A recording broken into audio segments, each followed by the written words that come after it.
할렐루야. 아멘. 우리 옆 사람과 함께 이렇게 인사하면 좋겠습니다. 당신을 만나서 참 좋습니다. 이렇게 인사해 주세요. 당신을 만나서 참 좋습니다.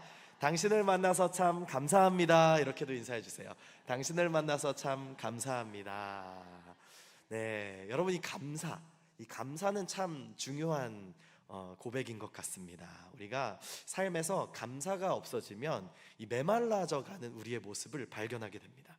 늘 짜증나고 늘 이게 하여튼 안 좋은 마음만 올라오게 되는 것이죠. 그래서 감사를 회복하는 오늘 이 귀하고 복된 시간 되기를 소망합니다.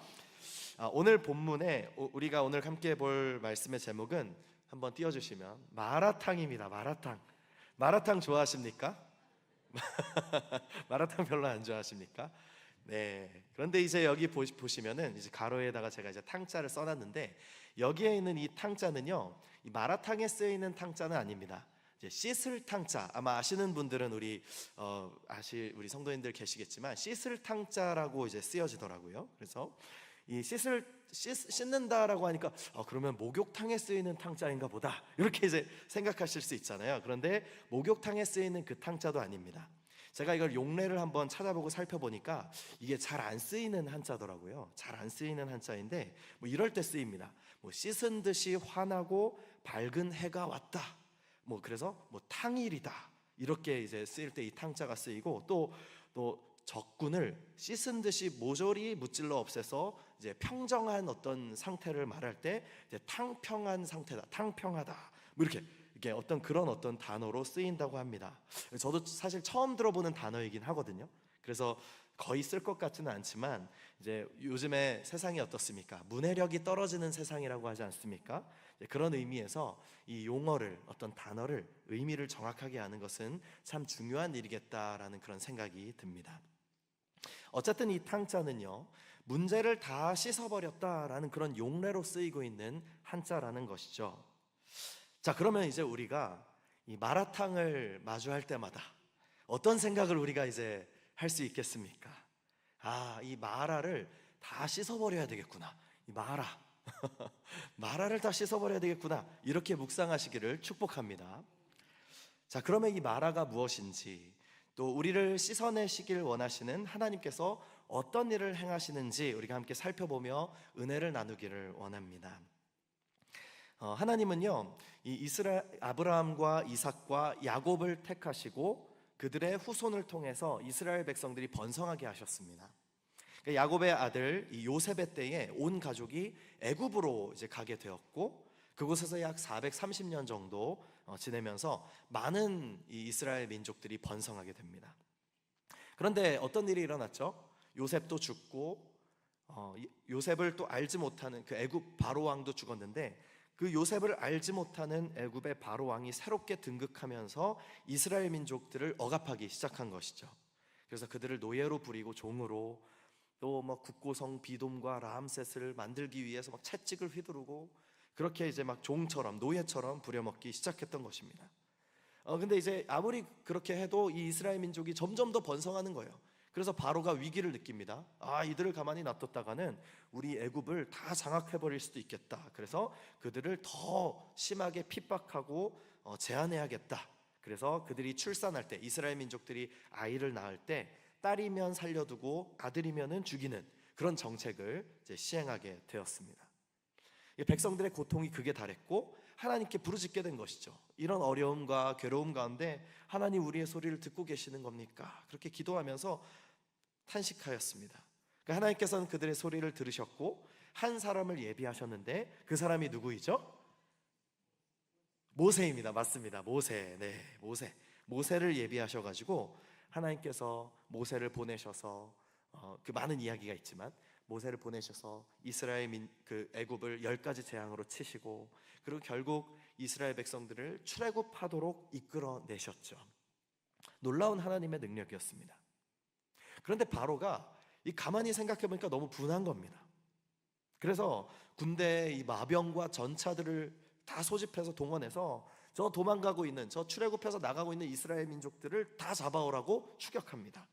그래서 이제 이스라엘 백성들이 막 도망가고 있었죠. 출애굽을 하고 있었는데 뒤에서는 바로의 군대가 막 쫓아오고 있는데 앞에는 뭐가 막고 있었죠? 홍해 바다가 그 앞을 막고 있었던 것입니다. 그래서 백성들이 막 혼비백산하는 것입니다. 큰일 났다. 우리가 다 죽게 생겼구나. 우리가 이 광야에서 다 죽게 생겼구나. 그렇게 이제 막 하면서 막 어려운 가운데 처해 있는데 하나님께서 모세를 사용하셔서 그들의 앞을 막고 있었던 홍해 바다를 가르시고 이제 위기 속에서 이 백성들을 건져내시는 그 구원의 은혜를 베푸시게 됩니다. 그렇게 오늘 우리가 출애굽기를 같이 읽었는데 이 출애굽기 15장 앞부분에 홍해를 건너게 하신 하나님을 높이 찬양하는 시가 나오는 것입니다.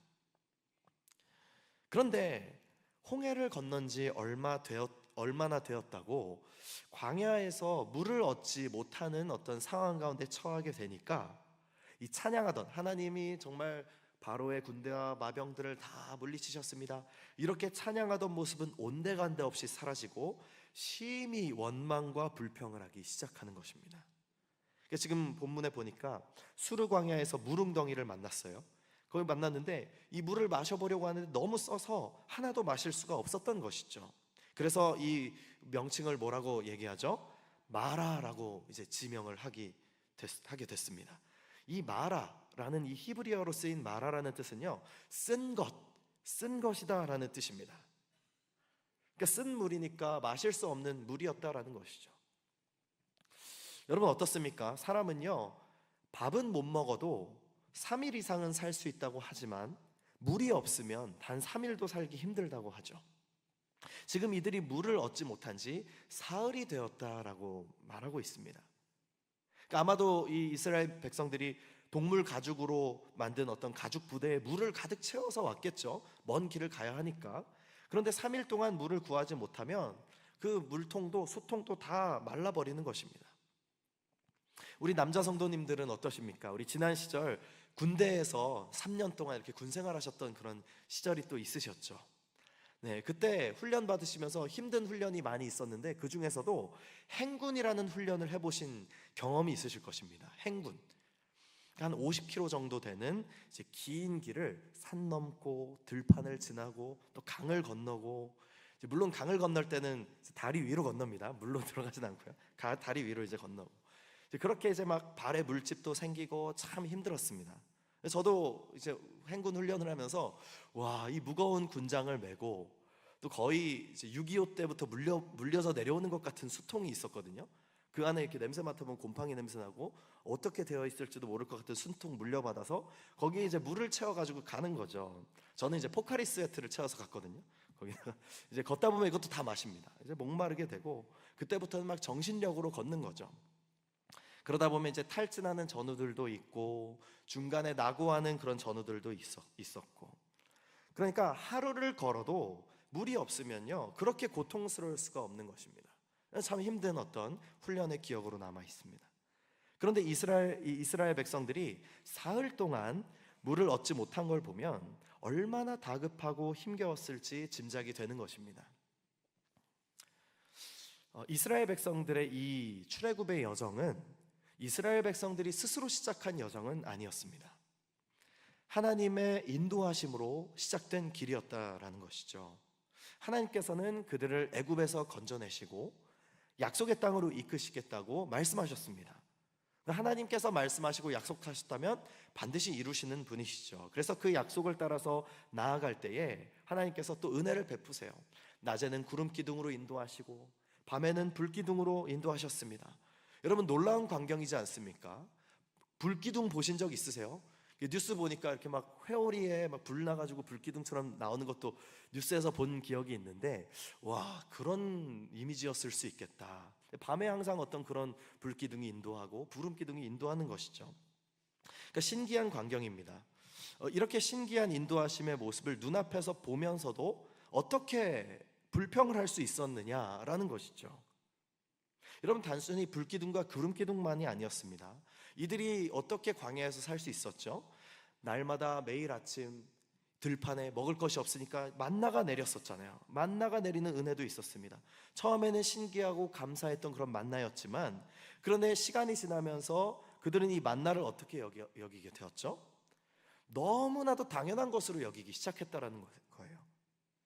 그 소중한 은혜를 하찮은 것으로 여길 지경에 이르렀습니다. 나중에 막 그런 얘기도 하거든요. 우리가 먹을 거는 이런 어떤 이 맛없는 만나밖에 없구나, 이 하찮은 것밖에 없구나, 이렇게 백성들이 표현도 합니다. 그러니까 하나님께서 이들에게 주셨던 어떤 은혜, 값없이 주셨던 그 만나의 은혜, 그때는 정말 송이꿀보다 달구나, 너무나 감사하구나, 하나님이 우리에게 이렇게 베푸셨구나. 그 감사가 어디에 갔는지, 우리가 애굽에 있을 때는 고기도 먹고 참외도 먹고 부추도 먹고 뭐 이것저것 많이 구워 먹었는데 여기서는 먹을 것이 없네 하면서 원망하고 불평했었던 그런 모습들. 여러분, 이처럼 하나님의 인도와 은혜를 날마다 경험함에도 불구하고 현실의 어려움 앞에서 불평과 불만을 일삼는 이 이스라엘의 모습은요, 우리에게 참 많은 것을 생각해 보게 합니다.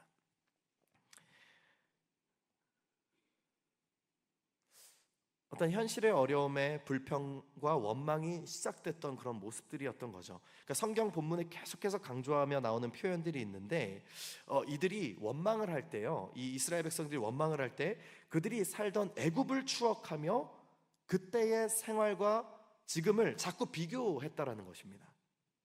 이것이 뭐냐는 거죠. 이곳에서는 뭐 즐거운 것도 없고 뭐 먹을 것도 많이 없고 이렇게 비교하는 거죠. 애굽에서는 비록 우리가 노예로 살았지만 그래도 지금처럼 비참하지는 않았다. 하나님을 따라가니까 비참한 인생이 되는구나. 다시 애굽으로 돌아가는 것이 좋겠다. 이런 마음을 품었다는 것입니다. 여러분, 이러한 원망은요, 이 이스라엘 백성 안에 생겨나는 이런 원망은요, 사흘 동안 물을 얻지 못한 것보다도 훨씬 더 큰 위기였습니다. 여러분, 이들의 모습 속에서 우리의 모습을 볼 수 있지 않습니까? 우리에게도요, 홍해를 건넌 그 기쁨이 우리에게도 있었습니다. 야, 정말 하나님 살아계시는군요. 하나님이 하셨습니다. 나를 구원하셨습니다. 그 뜨거웠던 믿음의 고백이 우리에게 있었는데 어느덧 현실의 어려움에 또다시 넘어지는 모습을 직면하게 됩니다. 좋은 집을 소유하면요, 갈증이 해결될 줄 알았습니다. 돈도 많이 벌고 정말 내 재산과 소유도 많아지면요, 갈등이 해결될 줄 알았습니다. 근데 그렇지 않더라는 것입니다. 나의 자녀들이 좋은 학교 가고 좋은 직장 가고 결혼 잘 시키면 모든 문제가 해결될 줄 알았습니다. 그렇지 않더라는 것입니다. 그렇게 겨우겨우 손에 넣은 것이 나의 갈증을 해결해주는 물인 줄 알았는데 쓴 것뿐이었다는 것이죠. 봐라, 쓴 것뿐이었다. 그 다음에 문제가, 또 그 다음에 문제가, 또 다른 갈증이 또 일어나는 것입니다. 질병의 문제 앞에서, 고난의 문제 앞에서 하나님, 이것이 무엇입니까? 왜 나에게 이런 일을 겪게 하십니까? 하나님, 나를 사랑한다고 하시면서 왜 내가 원하는 것들은 이루어지지 않게 하십니까? 그게 뭐 그렇게 대단한 소망이었다고 그것마저도 실패하게 하시는 것입니까? 하나님, 정말 살아계신 것 맞습니까? 이런 원망의 마음들이 생기게 된다라는 것이죠. 우리도 그러진 않으셨습니까? 믿음으로 시작했던 걸음이었지만 계속되는 어려움과 물을 얻지 못하는 광야의 건조함이 계속되면 내 안에 그 뜨거웠던 열정과 믿음이 사그러들고 비교와 원망이 올라오게 되는 것입니다. 저는요, 아까 군대 얘기도 잠깐 했지만 전 군대에 너무나 가고 싶지 않았습니다. 이게 당연한 얘기인가요? 그런 마음이 들었던 이 심각한 두 가지 이유가 있었어요. 제가 군대를 진짜 나도 가선 안 되겠다 이렇게 생각했던 심각한 두 가지 이유가 있었는데, 첫 번째는 군대에서 영장, 이제 당신 이제 이중구님 군대로 입영하십시오, 이 통지서가 날라오거든요. 이 통지서가 저희 우편에 와서 이제 문자로도 와요. 이제 문자로도 통지서가 도착했습니다. 오는데 그 영장이 나온 시기가 7월이었는데 제가 그때 청년부 수련회 중이었거든요. 이제 1청년부 다닐 때 청년부 수련회, 그때가 둘째 날 오전이었나 그랬던 것 같습니다. 그래서 막 기쁘게 이제 은혜 받는 자리 가운데 통지서가 이중구님 군대로 입대하시기 바랍니다. 근데 날짜를 보니까 당장 2주 후에 들어오라는 거예요. 너무너무 놀랐습니다. 아니 어떻게 이렇게. 왜냐하면 제가 그때 몽골 단기 선교를 준비하고 있었거든요. 이게 3주 후에 몽골 단기 선교를 출발해야 되는데 2주 후에 들어오라는 거예요, 군대를. 이런 어떤 상황에 마음이 굉장히 아니, 선교도 가야 되는데 어떻게 이렇게 될 수 있지? 수련회도 망치고 몽골 단기 선교도 못 가고 막 이런, 하나님 이게 뭡니까? 그렇게 막 불편한 마음이 저에게 있었어요. 그런데 그런 어떤 불편한 마음에 기름을 부어버리는 어떤 그 심지를 불같이 일어나게 한 소식을 제가 듣게 됩니다. 제가 맨날 어울려서 다녔던 두 명의 친했던 친구가 있었거든요. 저희가 늘 삼총사였습니다. 정말 셋이서 동기였는데 항상 친해서 같이 다니고 절친이었죠. 그런데 이 두 명의 친구들이 그 당시 때쯤, 저에게 이제 통지서가 날라온 그 당시 때쯤 이 두 녀석이 공익근무 요원으로 빠지게 된 겁니다. 저만 현역으로 판정을 받은 상황이 된 거예요. 그것도 1급으로, 신체검사 1급. 너무 건강하대요. 그 한 명은 체중 미달, 제 친구 두 명 중에 한 명은 체중 미달로 공익근무요원을 가고, 다른 한 명은 어쩌다가 병원에 갔는데 어렸을 때 다쳤던 이 발목에 인대가 좀 안 좋다고 공익이 됐다는 겁니다. 잘 걸어 다녔거든요. 근데 아니 언제부턴가 그렇게 아팠는지 제 마음이 어땠을까요? 그렇게 막 비교가 되니까 막 견디질 못하겠더라고요. 제가 혼자서 막 어디 팔려가는 기분이었습니다. 다급해지는 거죠. 그래서 저도 희망을 가지고 이렇게는 안 되겠다. 저도 희망을 가지고 마침 그 교회에 그 장로님 중에 이 정형외과 의사 선생님 장로님 계셨어요. 그래서 내가 장로님 연락드려서 장로님 제가 한번 검진을 받으러 가도 되겠냐고, 오라 해서 오라 그래서 병원까지 찾아갔습니다. 가서 찾아뵙고 번호표를 뽑고 제 손목 두 쪽, 발목 두 쪽 다 엑스레이를 제가 찍어봤어요. 제발 아픈 곳이 제발 없는지, 문제가 있기를 바라는 마음으로 제가 간 거죠. 그러니까 참 아이러니한 일이죠. 다른 그곳에 이제 번호표 뽑은 다른 환자들은 다 치료받으려고 이제 문제를 해결하러 정형외과에 오셨는데 저는 문제를 찾으러 제발 아픈데 한 곳만 있기를 바라는 마음으로 이제 와서 앉아 있었던 겁니다. 근데 엑스레이를 이렇게 딱 찍었어요. 찍어서 확인하는데 제가 봐도 뭔가 하나 보이는 거예요. 이 손목에 작은 조각 하나가 이렇게 떨어져 있는 것이 보이는 겁니다. 제가 어렸을 때 이 왼쪽 손목을 한번 세게 다친 적이 있었거든요. 장로님 이거 뭐냐고. 요 지금 뼈 조각 하나가 지금 여기 있는 것 같은데 제가 봤을 때 문제가 있는 것 같다고. 그래서 그 의사 선생님이잖아요. 의사 장로님께서 딱 보시더니 이건 별거 아니라고, 이거 아주 건강하다는 거예요. 제가 그 말씀이 왜 이렇게 그렇게 절망스럽게 들리는지 참 너무 야속하더라고요. 그래서 제가 자초지종을 설명드렸죠. 제가 몽골 단기 선교가 이제 금방 오게 되는데 어떻게 방법이 없겠습니까? 그래서 이 뼈 조각 하나 치료하는 어떤 진단으로 4주를 미루게 됐습니다. 군대를 면제를 할 수는 없었고 4주를 미뤄서 제가 그래서 몽골 단기 선교 잘 마치고 그 다음 주에 마치 도수장으로 끌려가는 것 마냥 제 발로 이제 의정부 306 보충대로 들어가게 됐습니다. 얼마나 이 마음이 절망스러웠는지 모릅니다. 그 공익근무요원으로 빠지게 되었던 친구가 항상 그랬거든요. 이 남자라면 나라를 지켜야지, 자기는 군대 좋아한다고 하면서 공익근무요원으로 빠지고, 비교와 원망이 막 동시에 막 오는 것입니다.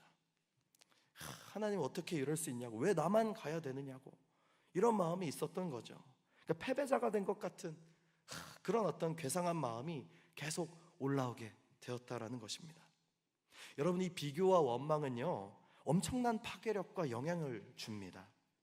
이런 마음이 들면요 우리가 그동안 은혜로 누려온 것들도 막 당연한 것으로 여기게 되고요, 하찮은 것으로 여기게 되고요, 안 좋게 여기는 거예요. 제 건강하니까 얼마나 좋은 거 아니겠습니까? 근데 건강하니까 원망하는 거잖아요. 하나님 어떻게 저를 이렇게 건강하게 하실 수 있었느냐고 원망하고. 비교와 원망은 이런 어떤 안 좋은 부정적인 메시지를 주게 된다는 것이죠. 하나님 내게 주신 달란트와 재능, 그것도 하찮은 것으로 여기게 한다는 것이죠. 내가 관계 맺고 있는 사람들을 소중하게 보지 않고 그들이 귀찮고 성가쉽게 느껴지게 하는 것입니다. 불평과 원망은요 나를 이끄시는 하나님의 계획을 바라보지 못하게 만드는 것입니다. 이 당시에요 이 이스라엘 공동체 가운데 그 백성들 중에 다른 인종들이 함께 섞여 있었다라고 기록합니다. 그러니까 그들이 불평과 탐욕을 품어서 이 원망을 전염시키는 일들이 성경에 기록되어 있습니다.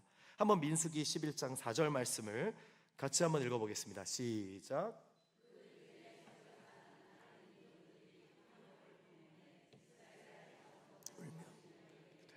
누가 우리에게 고기를 주어 먹게 하랴. 아멘. 그들로부터 시작된 원망과 불평이 공동체 전체를 오염시키고 전염시키게 되었다라는 것이죠. 여러분, 이처럼 불평과 원망은 큰 파괴력을 갖고 있습니다. 내 자신에게도 원망이 시작됐다면요, 하나님의 은혜로 허락하신 것들을 보지 못하게 만든다는 거예요. 여기까지 온 것이 하나님의 은혜였음에도 불구하고 그것을 주목하지 못하게 하고 다 나의 공로로 여기게 만들게 됩니다.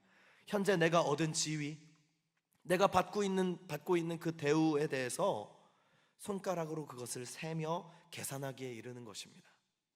내가 물을 마셨느냐 못 마셨느냐, 그래서 내 기분이 좋으냐 나쁘냐, 내 만족이 채워졌느냐 못했느냐, 이것을 계수하며 판단하고 정죄하게 된다라는 것이죠.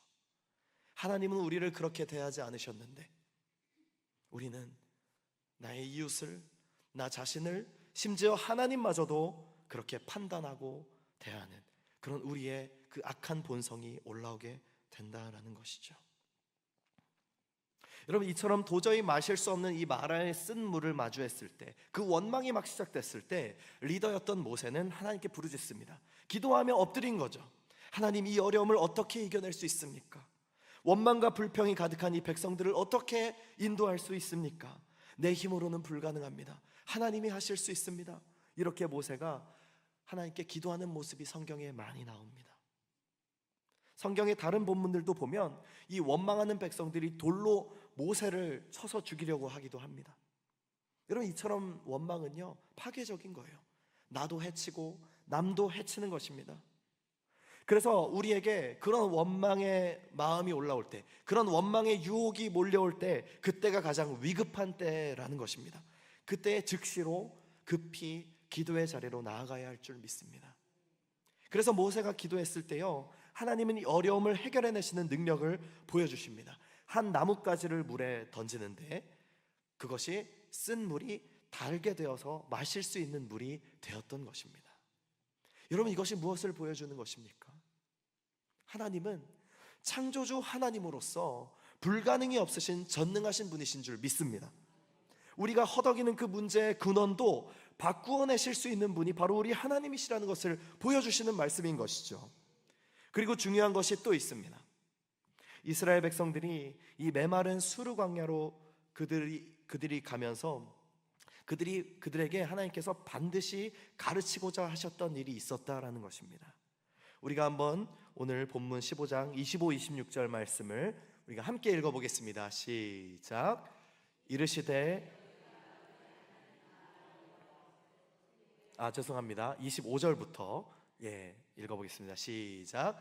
모세가 여호와께 부르짖었더니 여호와께서 그에게 한 나무를 가르치시니 그가 물에 던지니 물이 달게 되었더라. 거기서 여호와께서 그들을 위하여 법도와 율례를 정하시고 그들을 시험하실세.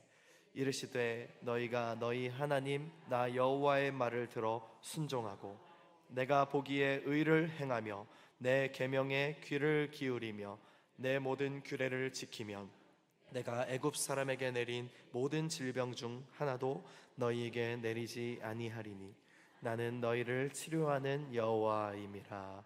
아멘. 나는 너희를 치료하는 여호와임이라. 지금 이 말씀은요, 재앙을 내리시겠다는 것에 강조가 있는 것이 아닙니다. 여기서 여호와 라파, 치료하시는 여호와의 이름이 나오는데 나는 너희의 치료자이다 라는 것을 강조하시는 말씀이다라는 것이죠.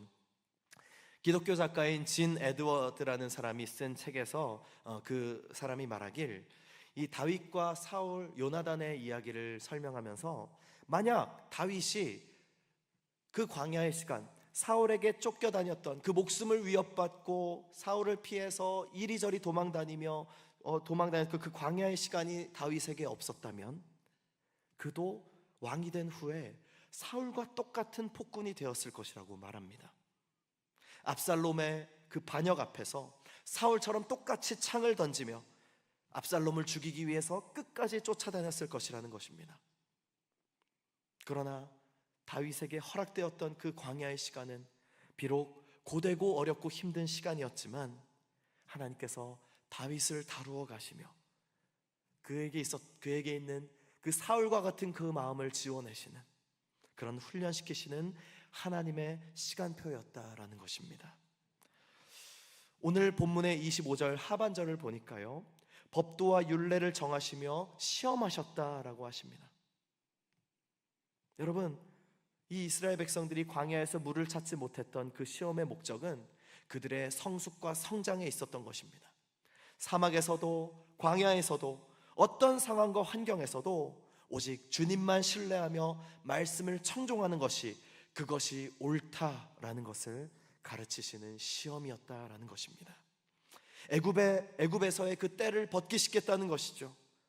이제는 원망과 불평의 삶의 방식을 깨끗하게 씻어내시고 하나님 백성으로서 합당한 자들로 만들어 가시는 그런 과정이었던 것입니다.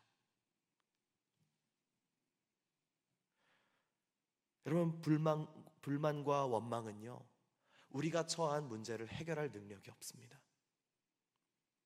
그것은 다시 애굽으로 돌아가기를 선택하는 것과 같습니다. 즐거움과 자유를 뺏겨버리는 그 애굽의 방식을 다시 선택하는 것입니다. 그러니 우리의 원망의 마음을 여러분 하나님 앞에서 해결하시기를 축복합니다. 하나님은 우리가 다시 애굽에서 고통받기를 원치 않으세요. 그래서 원망의 그 쓴 마라를 씻어내시는 것입니다. 주님은 우리가 기도로 하나님을 의지하고 그분을 신뢰하기를 원하십니다. 비록 대단한 것은 아닐지라도 나의 작은 신뢰를 하나님께 드렸을 때 정말 우리의 지혜로는 상상할 수도 없었던 하나님이 하시는 그 놀라운 일의 결과를 보게 하시는 것입니다. 그래서 이 스루광야의 목마름을 통해서 사람이 떡으로만 사는 것이 아니라 하나님의 말씀으로 사는 것임을 가르치시는 줄 믿습니다. 아멘. 제가 억울한 마음으로 군대에 끌려갔잖아요. 근데 그 마음, 억울한 마음으로 끌려갔지만 근데 그곳에서 정말 나빴던 일만 있었던 건 아니었습니다. 물론 좋은 일만 있었던 것도 아니었어요. 자존심이 상하는 일도 많았고 두렵기도 하고 괴로움 가운데 어려움도 참 많이 있었습니다. 그러나 여러분, 그곳에 은혜가 있었습니다. 하나님의 은혜가 너무 많았어요. 나 같은 사람도 사랑하신다고. 하나님, 누가 나 같은 사람을 기억할 수 있을까요? 내가 너를 기억하고 있다. 하나님께서 그런 정말 풍성한 은혜를 저에게 얼마나 많이 부어주시는 시간이었는지 모릅니다. 마치 수르광야와 같았던 그 군생활의 시간 속에 하나님이 예비하신 은혜의 간증이 얼마나 많았는지 모릅니다. 그렇게 하나님은 저를 연단하셨던 것이죠. 우리 잠언 17장 3절 말씀을 함께 읽어보겠습니다. 도가니는 은을, 풀무는 금을 연단하거니와 여호와는 마음을 연단하시느니라. 아멘. 사랑하는 우리 성도 여러분, 하나님께서는 우리 인생의 모든 문제를 아십니다. 우리가 어떤 상황에 처해 있는지, 어떤 어려움에 처해 있는지, 수르광야에서 사흘간 물을 얻지 못해서 원망하고 있는 그 마음까지도 우리 하나님은 다 보고 계십니다. 그렇다면은 왜 하나님은 우리의 앞길에 이 수르광야와 같은 그 어려움의 시간들을 두셨을까요? 저는 우리의 삶에 이 광야가 반드시 필요했기 때문이라고 믿습니다. 다윗이 광야의 시간을 통해 하나님의 사명을 이루는 왕으로 주님의 마음에 합한 자로 준비되어지고 세움받았던 것처럼 우리에게도 이 광야의 시간이 원망의 쓴 마라를 씻어내시는 하나님의 계획과 하나님의 때인 줄 믿습니다.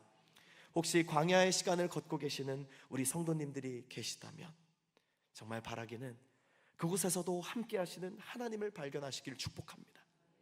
나와 우리 가정을 다루어 가시는 주님의 그 손길을 경험하시는, 그래서 이 광야에서도 나는 주님을 신뢰하겠습니다, 우리 가정은 주님만 신뢰하겠습니다, 그렇게 고백하며 찬송 올려드리시는 귀하고 복된 우리 성도님들 다 되시기를 축복합니다.